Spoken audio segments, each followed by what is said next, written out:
ဟန်ဆိုင်ခုဆစ်ရှောင်းရက်ကွက်မှတ်လေးမှာကျမတို့ဖွင့်လှစ်ထားရှိတဲ့ကိုထူကိုထမှုချိုချောင်းလေးမှာ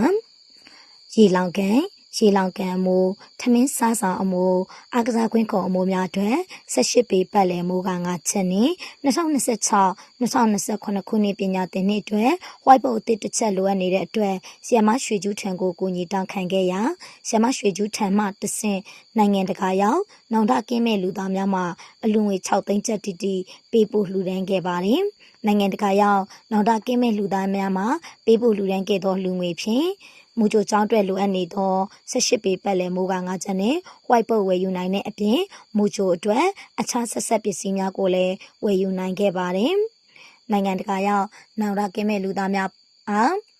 ကျမတို့မူချိုဆရာဆရာမများကျောင်းကော်မတီများကျောင်းသားမိဘများနဲ့ကျောင်းသူကျောင်းသားများမှအထူးပင်ကျေးဇူးတင်ရှိပါကြောင်းဒီဗီဒီယိုဖိုင်လေးဖြင့်မှတ်တမ်းတင်ဂုဏ်ပြုလိုက်ပါတယ်ရှင်။